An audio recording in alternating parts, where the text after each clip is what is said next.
Hello guys, RSV global classes में आपका स्वागत है। और मैं सत्येंद्र कुमार आपका इस RSV global classes YouTube channel पे स्वागत करता हूं और आशा करता हूं कि आप सभी लोग अच्छे होंगे। देखो, आज का जो आपका टॉपिक होने वाला है, जो आज का सेशन आपका है, ये क्लास 10th की कक्षा 10 की एक बुक होती है फ्लेमिंगो। ठीक है, उसमें जो अंग्रेजी किताब है कक्षा 10 की, उसमें पोइट्री में लेसन 1 जिसका नाम है डस्ट ऑफ स्नो। ठीक है, जिसके कवि आपके हैं रॉबर्ट फ्रॉस्ट। तो इस लेसन की हम आपको समरी बताएंगे कि एक्चुअल में इसकी हिंदी समरी क्या होती है। ठीक है, वो समझाएंगे। उसके बाद में इसके MCQS question, multiple choice questions, वो कराएंगे आपको। और जस्ट उसके बाद में फिर इसी में हम आपको सेंट्रल आइडिया भी लिखवाएंगे इसकी। ठीक है, तो आ जाइए, बिना टाइम को लॉस करते हुए टॉपिक को स्टार्ट करते हैं। देखिए, यहाँ पे दिया गया आपका जो लेसन की बात करें। ठीक है, लेसन 1 आपका है पोइट्री का, जिसका नाम है डस्ट ऑफ स्नो। क्या नाम है? Dust of snow. ठीक है, और जिसके कवि आपके हैं रॉबर्ट फ्रॉस्ट। कौन है? रॉबर्ट फ्रॉस्ट कवि हैं।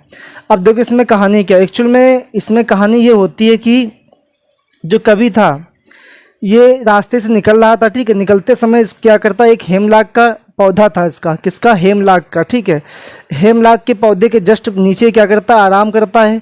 और हेमलाक के पौधे की डाल के ऊपर एक कौवा बैठा हुआ था। वो क्या करता है, उस डाल को हिलाता है। हिलने से क्या होता है, जो बर्फ़ के छोटे छोटे भाग, जो बर्फ़ जमी होती है, तो बर्फ़ के छोटे छोटे जो भाग होते हैं इस कवि के ऊपर गिरते हैं। और गिरने से क्या होता है, इसकी जो मनोदशा थी पूरी बदल जाती है। ठीक है, मतलब ये सोचता है कि जैसे ये गिरे, ठीक है, कौन कि जो पार्टिसिपल्स गिरते हैं, ठीक है, इससे क्या होता है, ये सोचता है कभी कि हमारी जो बचा हुआ समय, ठीक है, नष्ट होने से समय हमारा बच गया पूरा। ये इसका मानना था। देखो, देखते हैं इसमें क्या दिया है।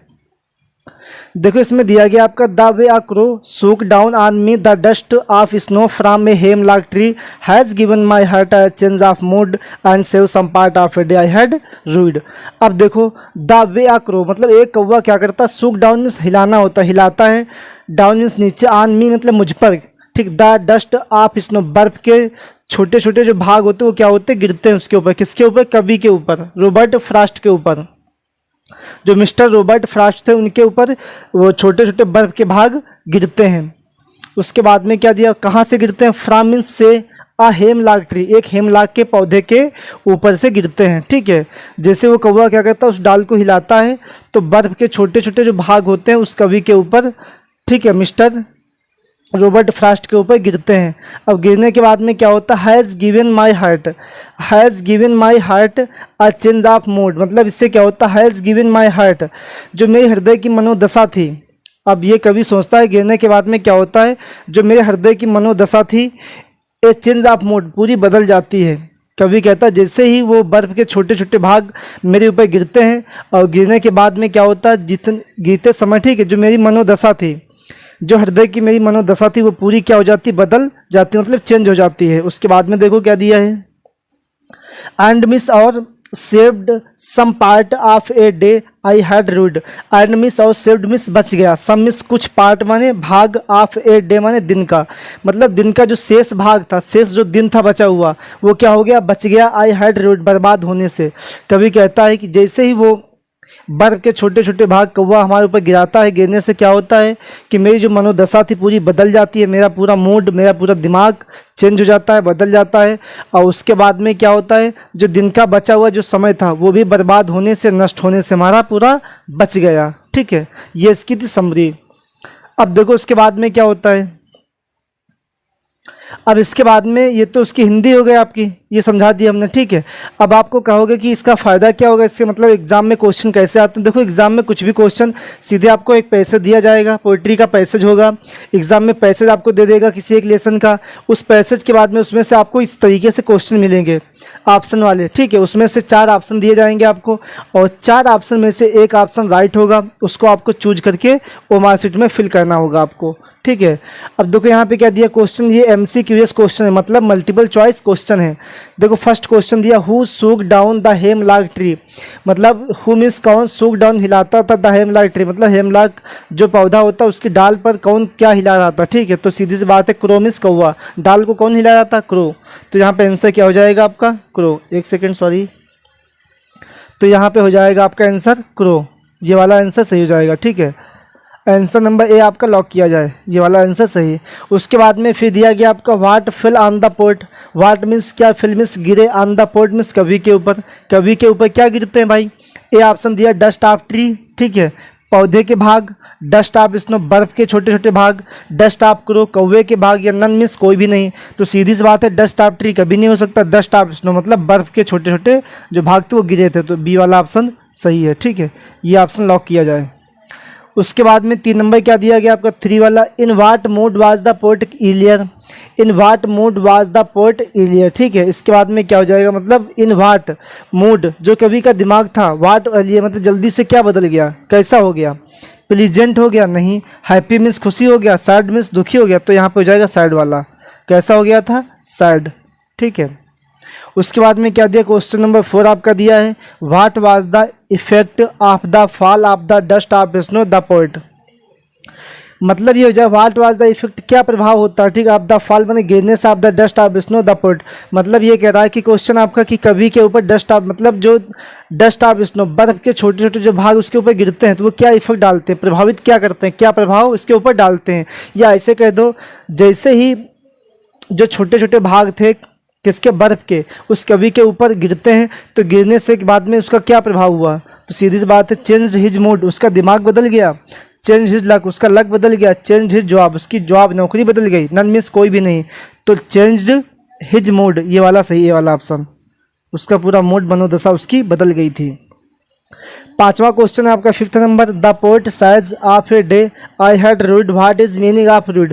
मतलब ये जो कवि कहता है कि of a day I had rued, तो इसमें रूड का मतलब क्या होता है, जो रूड दिया गया है इस रूड वर्ड का मतलब क्या है।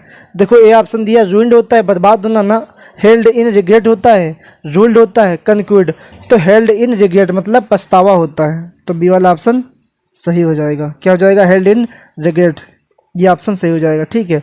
इसके बाद में कुछ और क्वेश्चन देखते हैं, आपको समझाते हैं, चलिए।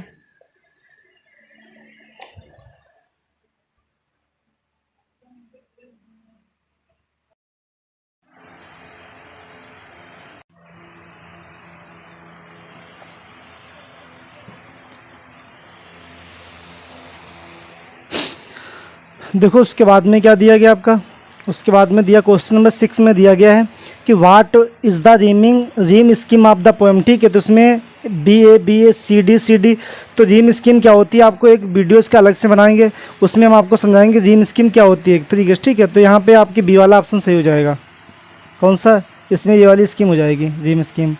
उसके बाद में दिया क्वेश्चन नंबर 7 है कि what does dust of snow represent.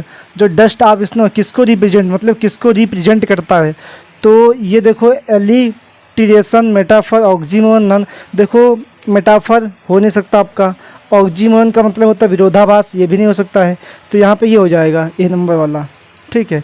Question number 8 दिया गया, the crow and hemlock tree symbolise. कौवा और जो हेमलॉक ट्री, हेमलॉक का पौधा होता है, किसका प्रतीक होता है, सारों का, हाँ बिल्कुल सारों का होता है। हैप्पीनेस का नहीं हो सकता है, सेलिब्रेशन का कभी नहीं हो सकता, ठीक है। तो किसका प्रतीक होता है, सारों का। अब देखो उसके बाद में यहाँ पे लिखिए आपकी सेंट्रल आइडिया।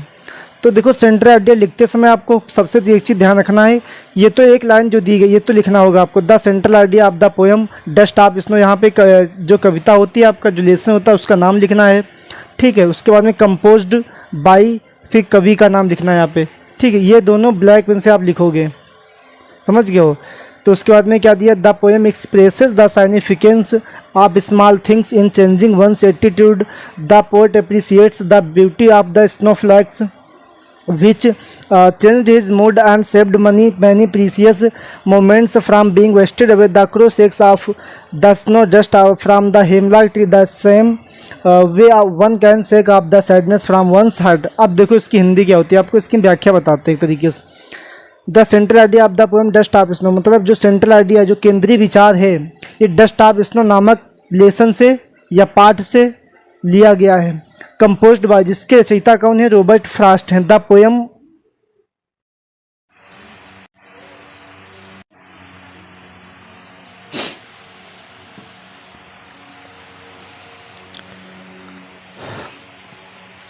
देखो उसके बाद में क्या होता है फिर, यहाँ पे दिया गया the poem expresses the significance of small things in changing one's attitude.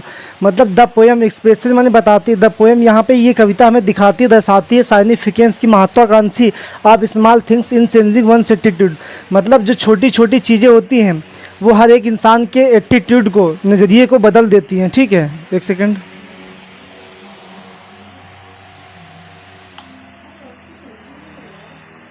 ठीक है, तो यहाँ पे दिया गया, कहने का मतलब the poem expresses the significance of small things in changing one's attitude. मतलब जो छोटी छोटी चीज़ें क्या करती हैं, ये कविता में यहाँ पे ये जो पोएम है ये हमको ये दर्शा रही है कि जो छोटी छोटी चीज़ें के माध्यम से इंसान का जो नज़रिया है या फिर जो एटीट्यूड है उसको क्या हो जाता है, ये जो उसकी दयनीय दशा है वो क्या हो जाती है, बदल जाती है। The poet appreciates the beauty of the snowflakes which change his mood. मतलब द पोएट अप्रिसिएट्स, यानी कि कवि यहाँ पे दिखाता है कि beauty of the snowflakes, जो स्नो फ्लैग्स की जो सुंदरता होती है, जो स्नो फ्लैग्स की सुंदरता होती है जिससे या जो चेंज्ड हिज मूड, जो क्या करती है, मूड यानी कवि का मूड या दिमाग बदल देती है। एंड मिस आउट सेव्ड माने बचा देती है, मैनी माने कई, प्रीसियस माने बहुमूल्य, मोमेंट्स में पलों को, फ्रॉम बीइंग वेस्टेड अवे मतलब बर्बाद होने से। और उसके बाद में क्या बताता है कवि कि जिसके जो मूल्यवान जो समय होता है, बहुमूल्य जो समय होता है उसको नष्ट होने से बचा देती है। कौन सी चीज़, जो सुंदरता होती है स्नो फ्लैग्स की। उसके बाद में दिया गया फिर the crow sex of the snow dust from the hemlock tree. जिस तरीके से, देखो जिस तरीके से कौवा क्या करता था, डस्ट यानी कि जो धूल थी, बर्फ की जो धूल थी हेमलॉक के पौधे से हटाता था, ठीक हटाता है, उसी तरीके से, फिर समझो इस बात को, the crow sex of the snow dust from the hemlock tree. The crow कौवा जो होता है, जिस तरीके से कौवा हेमलॉक पौधे से स्नो डस्ट यानी कि बर्फ के धूल को हटाता था, ठीक हटा रहा था, हटाता है, उसी तरीके से सेम वे, उसी तरीके से वन माने हर एक इंसान कैन सेक आप मतलब हटा सकता है, ठीक है, द सैडनेस में दुखीपन को फ्रॉम वन साइड अपने दिलों से। उसी तरीके से हर एक इंसान क्या कर सकता है, अपने दुखों को अपने हृदय से दूर कर सकता है, भगा सकता है, ठीक है, जिससे उसकी क्या हो सकती है, मनोदशा पूरी बदल सकती है। ठीक है, तो ये आपका था और सेंट्रल आइडिया यहाँ पे समाप्त होती है।